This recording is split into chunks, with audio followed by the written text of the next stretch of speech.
How's everybody doing? Great to be learning with you on a Wednesday, Yom Revi'i. Let's light up the darkness. A new wisdom candle. Who's in the house? On a Wednesday, Nancy in North Carolina, Joe in the Inland Empire, Yehud in South Carolina, Melissa in Great Neck, Gail in Kansas City, Shandora in the Bronx, Renee in Indiana, Bill in Missouri, Lucy, Minnesota, Belle in Texas, Paul in the Great Northwest, Guy in Ohio, Sharon in New Jersey, Frank in San Pedro, Aoife in Florida, Yisroel in Philadelphia, Eli Neat in Silver Spring, Alan in New York City, Chaim in Florida, Lee from Baltimore, longtime viewer, first time tuning in live. That's awesome, Lee. Thank you so much for joining us and for sharing your name so I could say hello. Great to have you with us. Ella in Southern California, Sharon in New Jersey, Lorraine in Texas, Belle in Texas. You guys are talking about sausage. Did I see that? Sharon had a veggie sausage for lunch today. Very good. Okay, let's get into it. Our daf today is page 30 here in Tractate Avoda Zara, the 27th volume of the Talmud.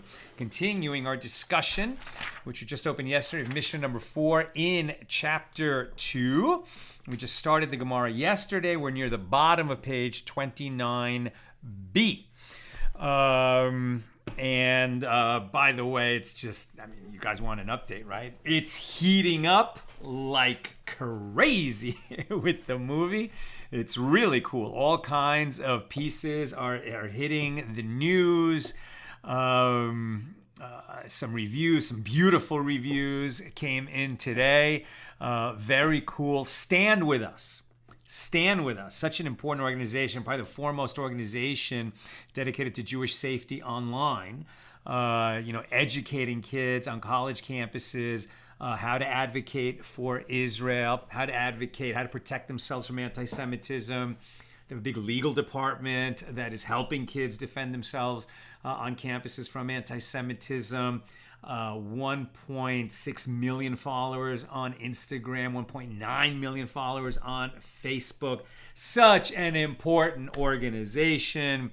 And their CEO, Roz Rothstein, watched Guns N' Moses, loves the movie, and just brought the organ. She's the CEO, and she brought the organization on board today. They shared our trailer with all their followers. It's a really hot post, going to be 100,000 views any second now. Keep going, God willing. What a beautiful endorsement and support from standwithus.com. I want to give them a shout out. I've had Roz on our podcast.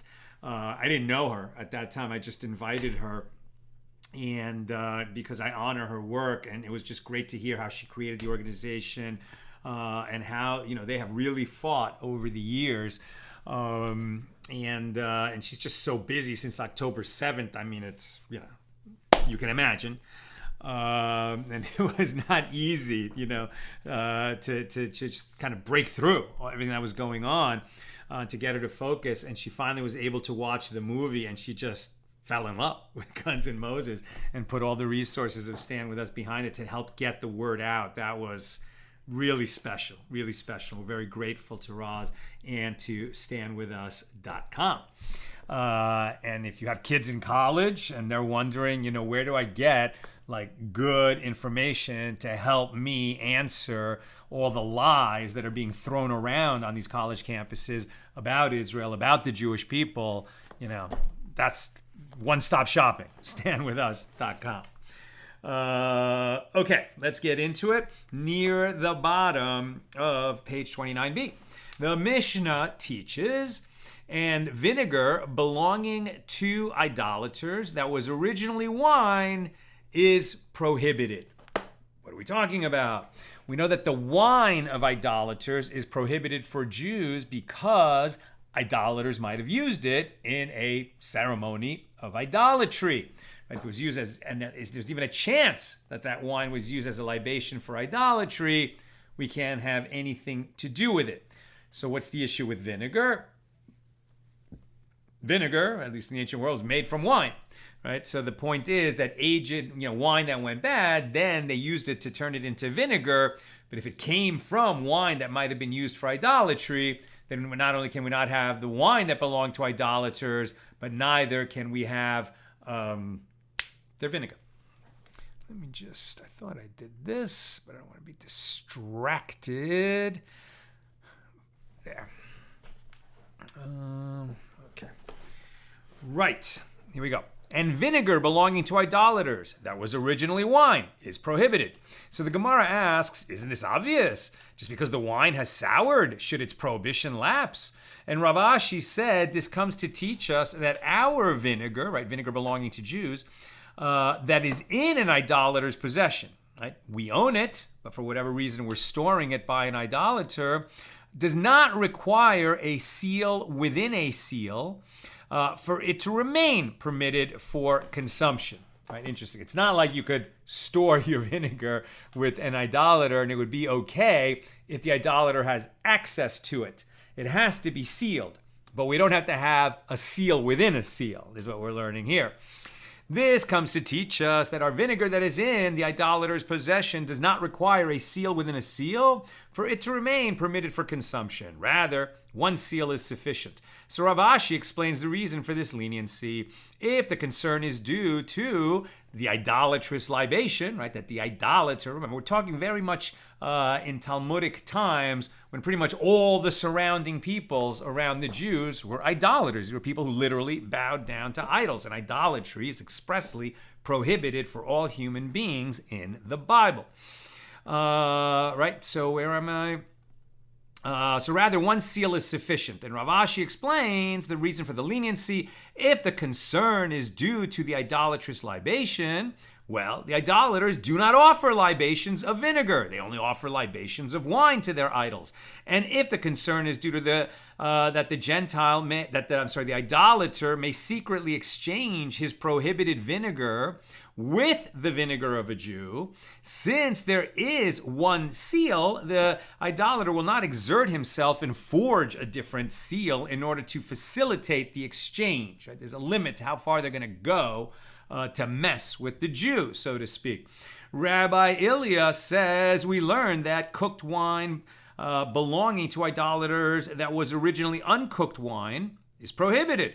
So the Gemara again asks, isn't this obvious? Just because the wine was cooked, should its prohibition lapse? And Rav Ashi said, this comes to teach us that our cooked wine that is in an idolater's possession does not require a seal within a seal for it to remain permitted for our consumption. Rather, one seal is sufficient.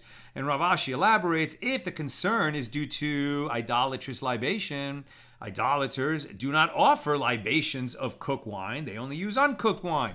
And if it is due to the concern that an idolater may secretly exchange his wine with the wine of a Jew, why would he do that?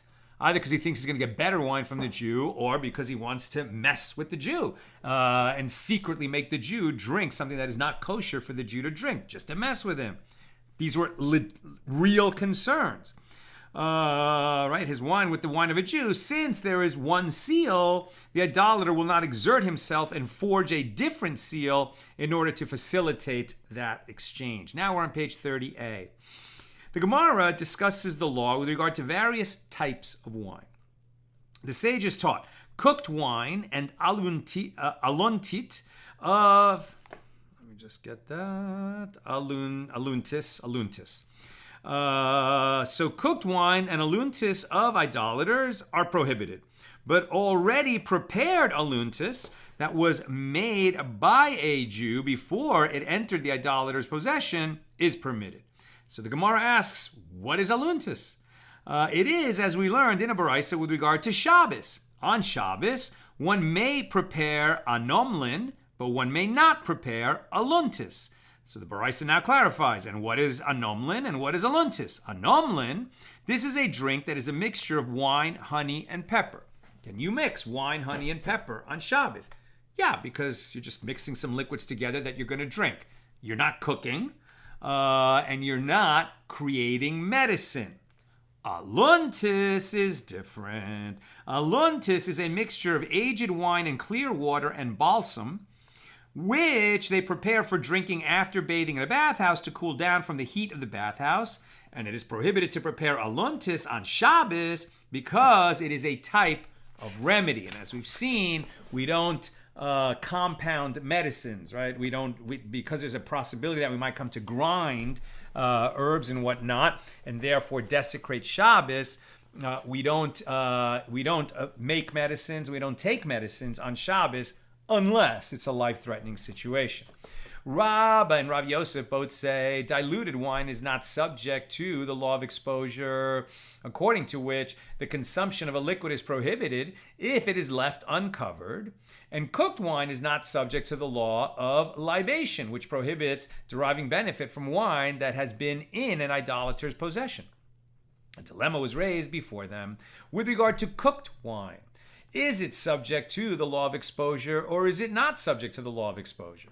So the Gemara resolves the dilemma. Come in here. Rabbi Yaakov Bar Idi testified about cooked wine and stated that it is not subject to the law of exposure. What's exposure? So if you leave an uncovered vessel, like liquid is just uncovered, it happens to me all the time. I leave a glass of water here on my desk, sometimes half full, even full. And then the next day I'm here, I'm thirsty, and I'm like, well, that glass is from yesterday. I'm not going to drink that glass. Now, sitting here on my desk, what's going to happen to it? Really, probably some dust will settle on it, and that's not good. But, I can get myself a new glass of water. In Talmudic times, there was a further concern that liquids left unattended would attract poisonous snakes who would drink from the liquid.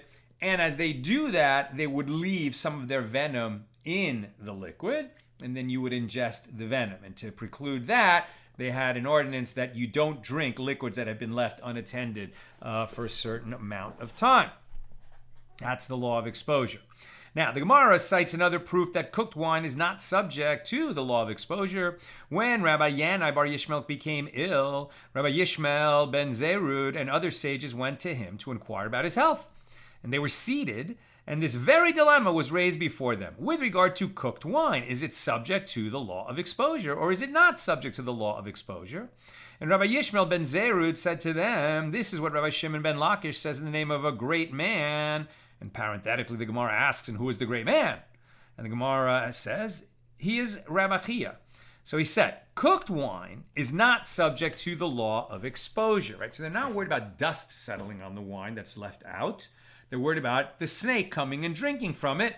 Apparently, the snake will not drink from cooked wine. The sages said to Rabbi Yishmael ben Zerud, shall we rely on this claim? And Rabbi Yanai Bar Yishmael motioned to them, upon me and upon my neck, i.e., yes, you can rely on this claim. The snakes don't come to drink cooked wine.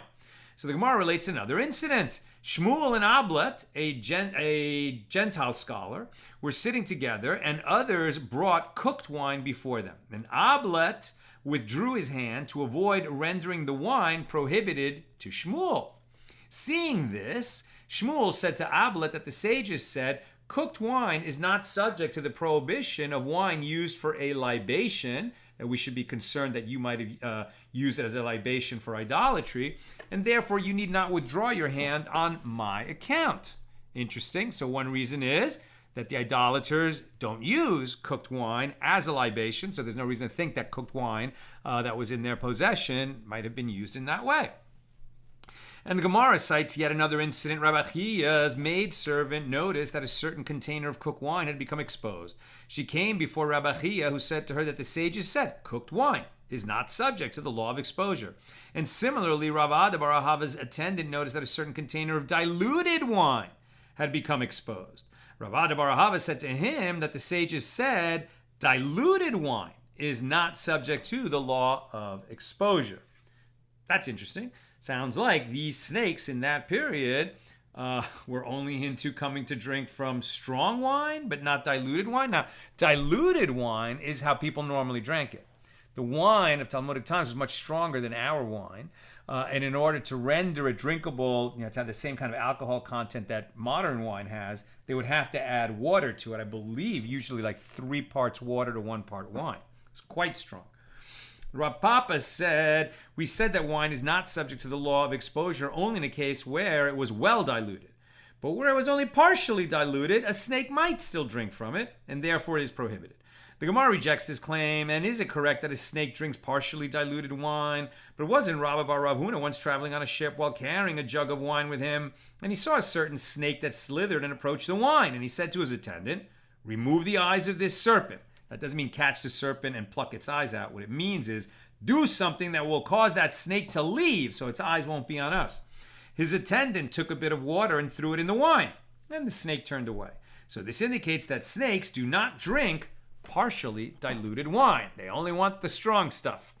The Gemara rejects his conclusion. For undiluted wine, a snake will risk its life by exposing itself to humans. But for diluted wine, a snake will not risk its life.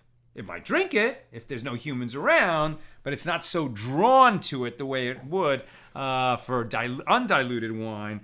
There, the attraction is so strong that the snake will emerge even while humans are around.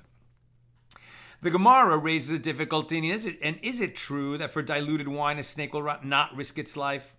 But wasn't Rabbi Yanai once in Bei Achbore? And some say that it was Bar Hadaya who was in Bei Achbore. And others were sitting with him and drinking diluted wine.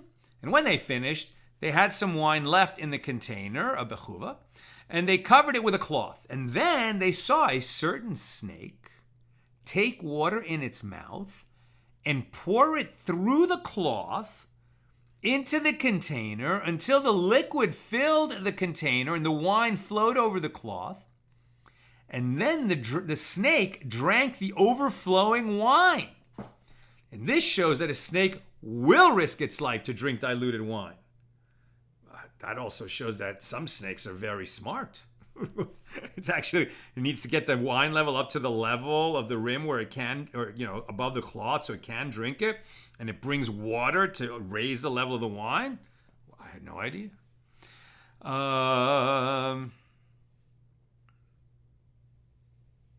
The sages say in response, wine that the snake itself diluted, it does drink. Wine that another being, right, another snake or another person diluted, the snake does not drink. So in other words, a snake does not drink diluted wine unless it was diluted by the snake itself. Accordingly, even partially diluted wine is not subject to the law of exposure. Rav Ashi says, and some say that it was Rav Misharshia who says, are you providing a resolution for a situation involving danger? In other words, one may not endanger lives by subscribing to such reasoning. Rava said, the law is that diluted wine is subject to the law of exposure and is also subject to the prohibition of wine used as a libation for idolatry. Cooked wine is not subject to the law of exposure, is not subject to the prohibition of wine for a libation either, right? Cooked wine, idolaters don't use it as libations, and snakes are not interested in it. But diluted wine, okay, some people have a theory that snakes are not interested and that idolaters won't offer it. But unless we know for sure, you can't make such a ruling. We got to go stringent on this because lives are at stake, or violating the prohibition against benefiting from idolatry is at stake. New topic. After discussing exposed wine, the Gemara addresses the matter of exposed water. This is what I was thinking about as I was reading that section. Okay, snakes are really drawn to undiluted wine. And if you dilute the wine, then according to what we just read, they're not interested. But my understanding was always that snakes are interested in plain water. So I was surprised that diluted wine renders it unattractive to a snake. Now let's find out what it says about water. The attendant of Rav Hilkiah Bartovi noticed that a certain jug of water had become exposed, and he had been sleeping near it. And he went to Rav Hilkiah Bartovi to determine the legal status of the exposed water. And Rav Hilkiah said to him that the sages said, fear of a sleeping person is upon them, i.e., snakes will not attempt to drink from a container that is near a person, even if he is asleep. And by inference, okay, so if a person is not there, the snakes will drink the water. And then therefore it should be prohibited under the law of exposure. So if he was there, he was asleep, but that's what makes it safe that the snakes won't come by. But if he wasn't there, it would be the law of exposure, right? And this matter applies only during the day, but not at night. And this matter applies only during the day, but not at night. And the Gemara comments, but that is not so. Rather, there is no difference between one who sleeps during the day and one who sleeps during the night. In both cases, we do not say that the fear of a sleeping person is upon the snakes. So this would imply that, no, unless you were watching the water, you can't drink it because the snake would come if you were sleeping near it. The Gemara presents the opinions of Rav and Shmuel with regard to various sources of water. Rav would not drink water from the house of an Aramean. As he said, they are not careful with regard to exposure. But he would drink water from the house of a widow. As he said, she upholds her late husband's conventions and ensures that liquids are not left uncovered.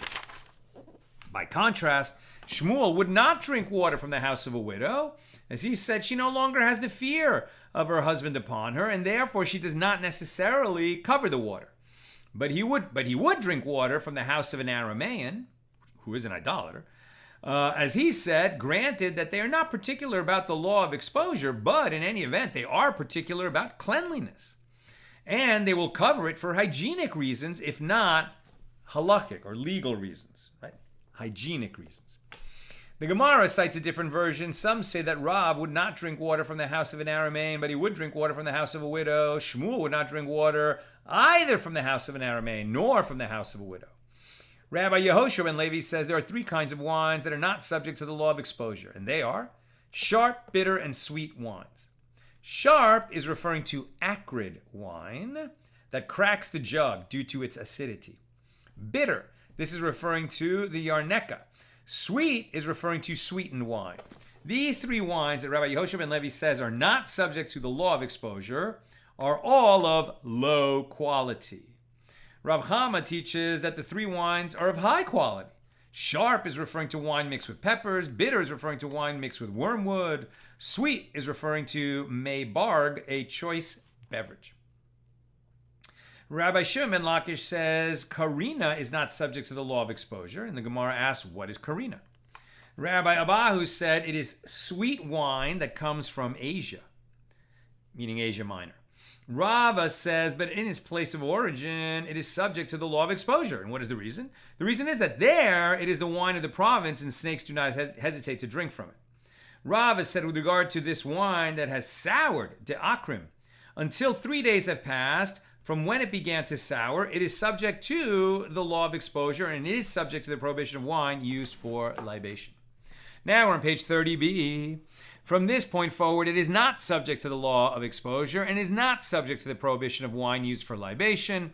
And the sages of Nehardea say, even after 3 days, we are concerned with regard to exposure. And what is the reason? It is because it occurs sometimes that a snake drinks even sour wine, but usually not.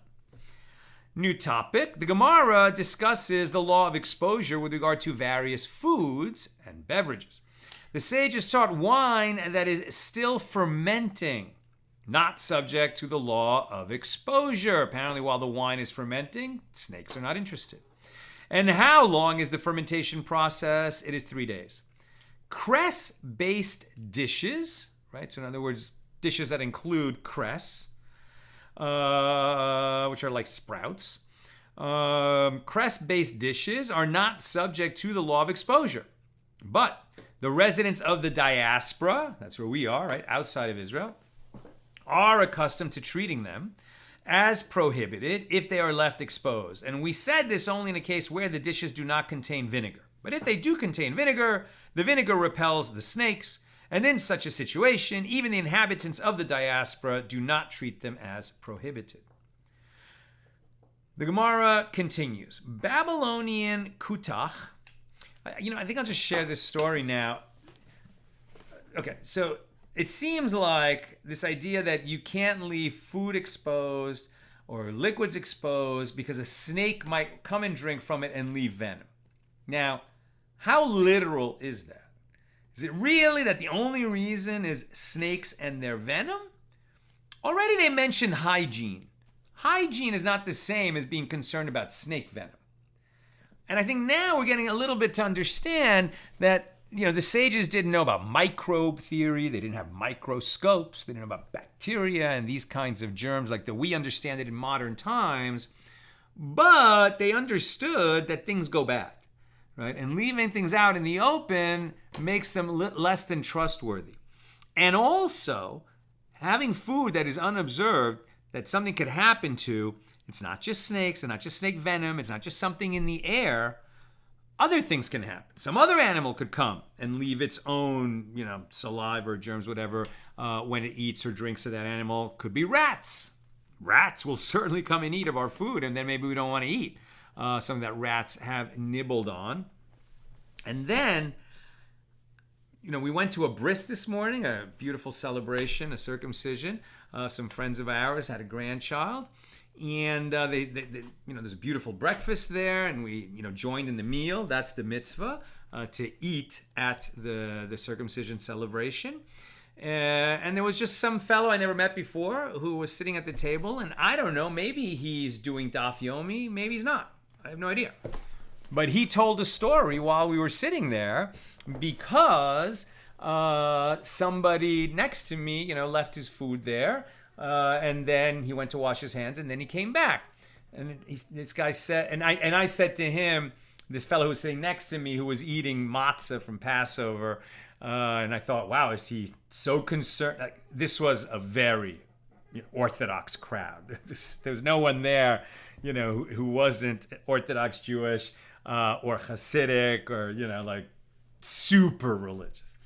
So this guy who was just eating matzah when there's this beautiful meal set out for everybody, I jokingly said to him, it's food's kosher here. You don't have to just nibble your matzah from this box, of leftover Pesach matzah, Shmura matzah.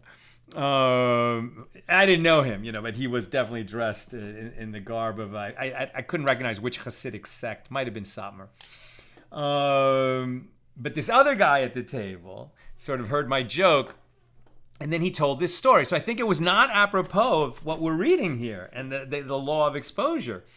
But he said that he had a friend who was on a plane, received a kosher meal, unwrapped it, and then realized, there's bread in it, I got to go wash. So he left the meal unwrapped, at his table, at his seat, went to the bathroom, washed his hands. Obviously, he came out of the bathroom, then said the blessing. Now he's coming back, and he's going to make a blessing on the bread and then eat the meat meal that they gave him on the plane. And then he remembered this law. It was unguarded. Now, it's on a plane. As far as we know, there's no snakes on a plane, right? Movies notwithstanding. But we have halachas, we have laws, that even if we don't understand their rationale, and even if the rationale doesn't seem to apply, the law is the law. And he said, you know what? I shouldn't have unwrapped it before I went to wash my hands. Now the meal was unguarded, and I can't eat it. So he's sitting there looking at his meal, and the guy next to him says, you're not going to eat? No, I'm not going to eat. It's the law. I went to the bathroom, washed my hands. It was unguarded. And this guy who was sitting next to him, who was not having a kosher meal, says, oh, interesting, because, I was curious about your kosher meal, what kosher meat tastes like, so I actually swapped our entree dishes, yours for mine. I mean, I don't know if this guy was being obnoxious. I don't know if he realized what an affront and what a really wicked thing he did. Which, if this guy hadn't remembered this law, he would have just eaten the non-kosher meal, which would have been a travesty for him. But he was protected from that by this law of not eating something that has been exposed and left unguarded. So, we don't always understand why the law is the law.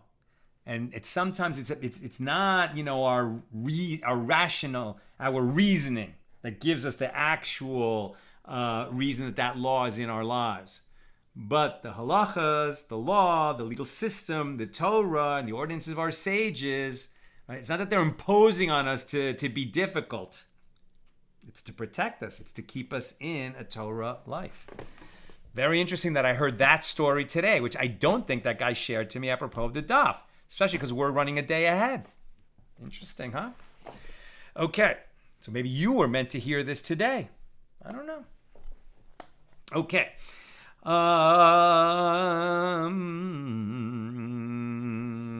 Yes, 3 types of wines. Rabbi Shimon ben Lakish says, karina. What is karina? This is sweet wine that comes from Asia.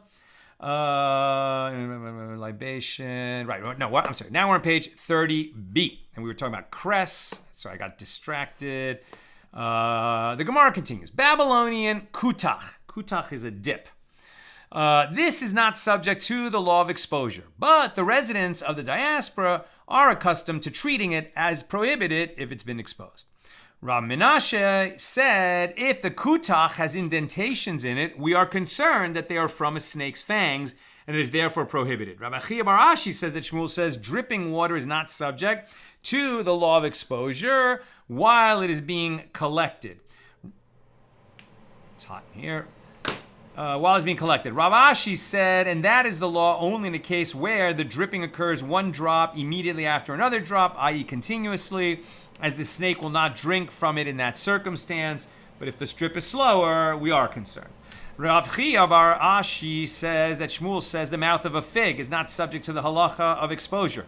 In accordance with whose opinion is this stated? It is stated in accordance with the opinion of this Tana. As it is taught in a Baraisa that Rabbi Eliezer said, a person may eat grapes and figs at night, and he need not have cause for concern, as it is stated, the Lord preserves the simple. The verse teaches that one need not fear that harm might befall him when he engages in commonplace activities. Rav Safra says in the name of Rabbi Yehoshua Deroma, there are 3 kinds of snake venom.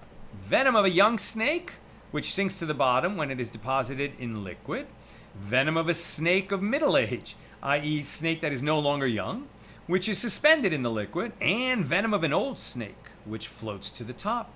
So the Gemara asks, is this to say that a snake ages? Is this to say that as a snake ages, the strength of its venom becomes weaker? But isn't it taught in Baraisa that 3 creatures become stronger as they age? And they are a fish, a snake, and a pig. And the Gemara answers, it is physically that a snake strengthens, but the potency of its venom diminishes. The Gemara asks, with regard, I just want to say that again. 3 creatures become stronger as they age. A fish, a snake, and a pig. Right? The snake keeps getting bigger, sheds its skin and gets bigger. Fish, I really don't know much about how fish age, and very often, I think 9 out of 10 fish end up getting eaten by other fish. But a pig, very interesting. A pig gets stronger as it ages. I don't know, interesting. The Gemara asks, with regard to what law was it stated that the venom of a young snake sinks? And the Gemara explains, as it is taught in Baraisa, with regard to a barrel that was left uncovered, even though 9 people drank from it and did not die, the 10th should not drink from it, as the venom may have sunk to the bottom of the barrel. And the Gemara relates that there was an incident in which 9 people drank from an exposed barrel and did not die, and a 10th subsequently drank from it, and he died. Rabbi Yirmiyah says this is an example of venom that sinks. Might also be, right, that and this is the kind of explanation that maybe they're working it out according to the science they had, but what they certainly observed is that something that could be drunk by 9 people kills the 10th. Now, maybe it's because the venom sank to the bottom. Maybe it's because he has some kind of a sensitivity. But either way, these real-world observations led to precautions that saved life. And similarly, with regard to a melon that was exposed, even though 9 people ate from it and did not die, the 10th should not eat from it Again, there was an incident in which 9 people ate from a melon that was left out and unguarded, unattended. They did not die, but the 10th ate from it, and he died. And Rebbe says this is an example of venom that sinks. The sages taught with regard to water that was exposed, one may not pour it out in the public thoroughfare, nor settle dust with it by sprinkling it in the house, nor mix clay with it, nor give it to drink to his animal or the animal of another person, nor wash his face, hands, or feet with it. Others say if the part that one is washing is an area of the body that has a crevice in it, it is prohibited to wash it with exposed water. In other words, a crevice is something where the water could get in, as the water can seep through the crevice. But if the body part does not have a crevice, it is permitted, right? You can wash your hands, presumably unless you have a cut in your hands. The Gemara raises the difficulty. The opinion introduced with the phrase "others say" is identical to the opinion of the first Tan of the Brisa. Both hold that one may not wash his hands, face, or feet with exposed water, as these body parts have crevices in them. Forget the hands. The Gemara explains there is a difference between them with regard to the back of the hand and the back of the foot, which we read yesterday is more delicate, more sensitive, and the upper part of the face, i.e. the area of the cheekbones. So according to, which is near the eyes, so according to the opinion introduced with the phrase "others say," it is permitted to wash those parts of the body as they don't have actual crevices in them. According to the first Tan, it is prohibited as they are part of the face, hands, and feet, which have delicate parts, and therefore the whole, body part is prohibited for washing with exposed water. The master said above concerning exposed water, nor give it to drink to his animal or the animal of another. So the Gemara asks, but isn't it Tana Baraisa? But one may give exposed water to his own animal to drink? And the Gemara answers, when that Baraisa is taught, it is referring to a cat, as cats are less susceptible to snake venom. The Gemara challenges, if that is so, let him also give the water to the cat of another person. And the Gemara explains, the venom weakens the cat of another. The Gemara challenges, but doesn't the venom also weaken his own cat? And the Gemara explains, it will later recover. So then the Gemara says, okay, well then the cat of another person will also recover later. And the Gemara explains, although both will eventually recover, there are times that the owner wishes to sell the cat and loses potential profit from the cat's current weakness. You can decide to do that with your own cat. You can't decide to do that with somebody else's cat. Rabbi Asi says that Rabbi Yochanan says in the name of Rabbi Yehuda ben Beseira, there are 3 kinds of prohibited wines. It is prohibited to derive benefit from wine used for a libation.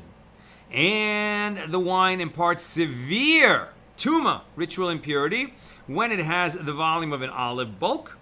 And now I'm at the top of 31a. And it is prohibited to derive benefit from nondescript wine of an idolater.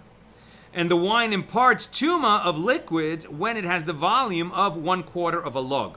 And with regard to the wine of one who deposits his wine with an idolater, one is prohibited from drinking it, but one is permitted to derive benefit from it. Right, remember, tuma, for those of you if you're joining us for the first time, tuma is ritual impurity, and there are many situations and substances in the Torah that can impart ritual impurity. Like if you come into contact with a dead body or a dead creeping thing, a man who has had a seminal emission, a woman who is menstruating, and if you come into contact with one, even a person who's come, who is in that situation, or with those liquids, or with a corpse, or you walked over a grave. So then before you'd be permitted to enter the holy temple, you'd have to go through a purification process. Or before a priest would be permitted to eat foods that are set aside for only priests to eat, known as teruma. They would have to go through a purification process, which often involved immersing in a mikvah. In the case of a dead body, the sprinkling with the waters that contain the ashes of the red heifer twice during a 7-day period. And then they would be purified and could enter the holy temple to bring an offering. That's tuma, ritual impurity. One who is free of tuma is ritually pure, or they are, in other words, they are tahor. Tahor is pure, tameh is ritually impure. Has nothing to do with disease, with germs, with bacteria, with something being dirty or smelly. It's a matter of ritual impurity. Okay, so there we learn that not only are we prohibited to drink the wine of an idolater, we're prohibited to sell the wine of an idolater and benefit from it in any way. And now we've learned that it imparts tuma if you come into contact with it. The Gemara raises a difficulty, but didn't we learn in a Mishna, tractate Bechoros 11b, with regard to one who deposits his produce with an idolater, it has the status of the produce of an idolater with regard to the laws of the sabbatical year, and with regard to tithing, as the idolater might have exchanged the Jew's produce with untithed produce or produce of the sabbatical year. So according to this logic, wine deposited with an idolater should be entirely prohibited due to the concern that the Gentile exchanged it with his own. And the Gemara answers, it is permitted for one to derive benefit from the wine in a case where the idolater designated a corner for the Jew's wine, i.e. if the wine was locked away in a specific place to which only the Jew has access, like if you rented a storage facility and you had the only key to that area. So the Gemara questions this. If that is so, drinking from the wine should also be permitted. If only the Jew had access to it, even though it was located on the property of the idolater, but there's no way the idolater could have done anything with it. As Rabbi Yochanan once happened to come to Parod, a place where the deceased Tana, sage of the Mishnaic period, Bar Kapara, had lived. And when he arrived, he said, is there any Mishnah of Bar Kapara here? And in response, Rabbi Tanchum of Parod taught him the following baraisa, citing Bar Kapara, with regard to one who deposits his wine with an idolater, drinking from the wine is permitted. Seems to violate everything we've read so far. Upon hearing this, Rabbi Yochanan said the following verse about him, where the tree falls, there it shall be. Does it enter your mind that this means that the tree itself will be there? Of course not. It's obvious that a fallen tree lands where it falls. Rather, the verse is saying, there its fruits shall be. The verse is a metaphor for a sage, and its fruits represent his disciples. So Rabbi Yochanan was intimating that although Bar Kapara may have died, Rabbi Tanchum, his disciple, perpetuates his wisdom. So he's accepting this ruling of Bar Kapara transmitted by Rabbi Tanchum. In any event, it is apparent from the baraisa quoted by Rabbi Tanchum that there is a case in which it is permitted to drink wine deposited with an idolater. This contradicts the statement of Rabbi Yehuda ben Beseira. And Rabbi Zara says, La kasha, it's not difficult. This baraisa, which permits drinking wine deposited with an idolater, is in accordance with the opinion of Rabbi Eliezer, whereas that statement of Rabbi Yehuda ben Beseira is in accordance with the opinion of the rabbis. Rabbi Zera elaborates, as it is taught in baraisa, with regard to both one who purchases or one who rents a house located in the courtyard of an idolater, and they fill the house with containers of wine, and the key to the house, or a seal, is in the possession of the Jew, so that the idolater cannot access the wine, in which case it is even more secure than when a corner is designated for the wine of the Jew. Rabbi Eliezer permits the wine, but the majority, the rabbis, still prohibit it. And Rav Achia, the son of Rav Achia bar Nachmani, says that Rav Chisda says that Rav says, and some say that Rav Chisda says that Zeri says, and some say that Rav Chisda says that Abba bar Chama said to me that this is what Zeri said. The law is in accordance with the opinion of Rabbi Eliezer. Interesting. Usually when you have one sage versus the majority, the law is in accordance with the majority. Here, this law, at least according to this view, is in accordance with Eliezer. So Rabbi Eliezer says, all substances are sufficiently secured by one seal, except wine, which is not sufficiently secured by one seal.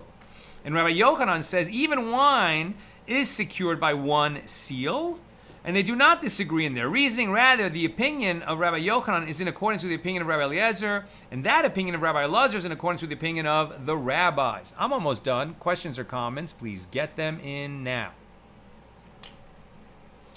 There are those who say that Rabbi Eliezer says all substances are secured by a seal within a seal, i.e. two seals, except wine, which is not secured even by a seal within a seal. And Rabbi Yochanan says even wine is secured by a seal within a seal. And both hold in accordance with the opinion of the rabbis. One sage, Rabbi Yochanan, holds that when the rabbis disagree with Rabbi Eliezer, it is with regard to one seal. But in the case of a seal within a seal, they concede that there is no concern that the idolater might have opened it, forged a seal within a seal in order to get at the wine of the Jew. If it's sealed with a seal within a seal, we're not concerned that the idolater used some of that wine for libation, and it would remain permitted. And the other sage, Rabbi Lazar, holds that they prohibited even wine that was secured by a seal within a seal. And the Gemara asks, what is a seal within a seal like? And Rava says, it's like a basin placed over the mouth of a barrel that is smeared with clay and stamped with a seal. And this is considered a seal within a seal. And if not, it is not considered a seal within a seal. So if a basket is placed over a barrel and is fastened to it, this is a seal within a seal. If it is not fastened to the barrel, it is not a seal within a seal. With regard to a wineskin that is placed in a sack, if the wineskin's stopper is facing downward, this is a seal within a seal. If its stopper is facing upward, this is not a seal within a seal.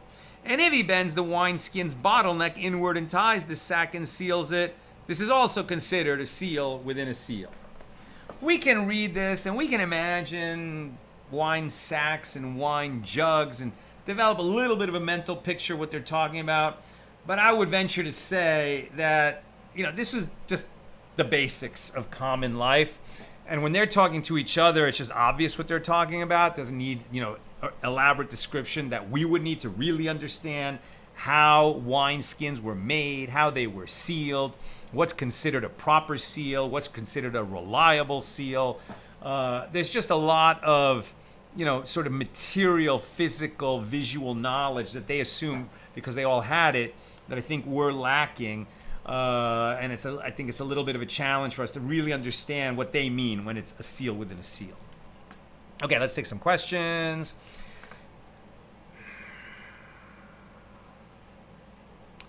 Samira says, snakes are interested in the rodents and sheritzim which may be present around wine. Fascinating, very interesting. What draws the snakes to the wine, according to this view, is not so much that they really want to get into the wine and drink it.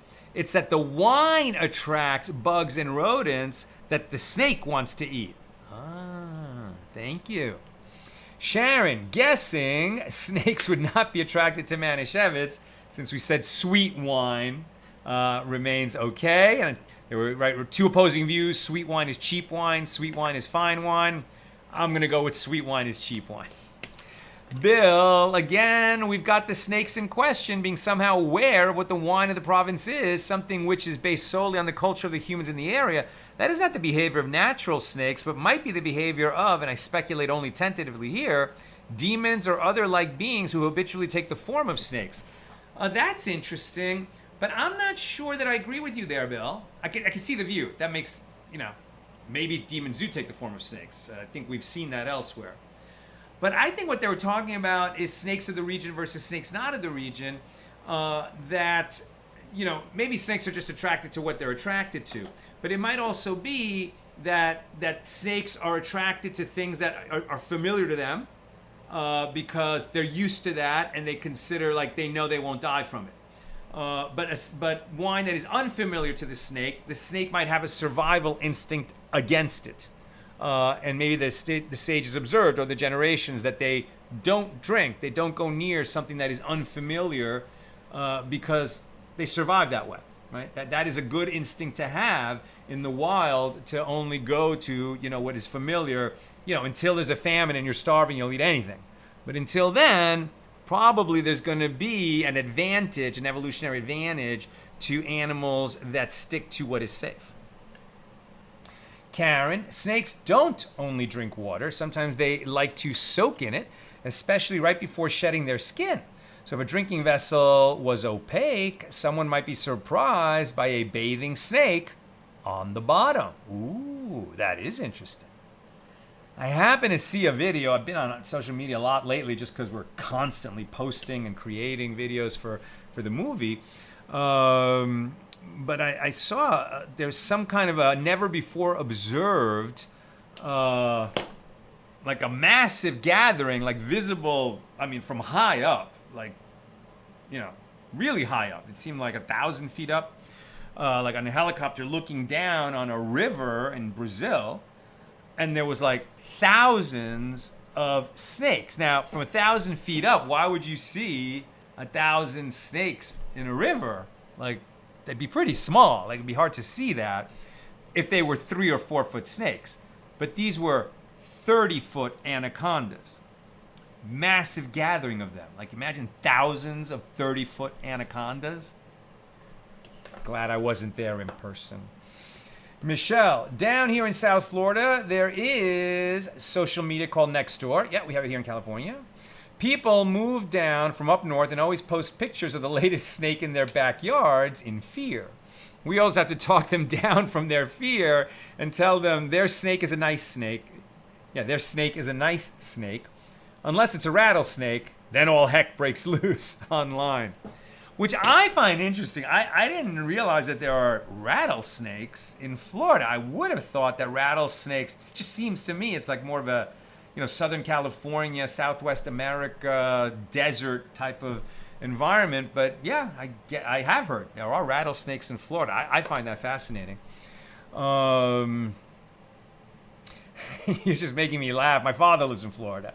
And we always laugh, at these news stories that begin with Florida man or Florida woman. And then some story follows that, yeah, that would only happen in Florida. Florida gets a lot of weird events happening down there. And finally, Ilani, so excited for the full release of your movie Guns N' Moses. After all this time, I remember when the concept was just a twinkle in your eye. Hashem's timing is perfect and the audience is ready. Amen. Thank you. May you be correct 1,000 times, 1,000,000 times, gazillion times. Thank you. Thank you so much, my friends. Thank you for being here today. Please spread the word. Share gunsandmosesmovie.com with 5 friends, 10 friends, 20 friends. Tell them they need to see this movie. 78 locations, week 1. And if we open strong, we can expand, God willing. So we gotta open strong. It's so, so important. We appreciate everyone's help in that. That's what I've got for us today. And with God's help, we'll be together again tomorrow, Thursday at the regular Thursday time, 6 p.m. Pacific. Have a great night.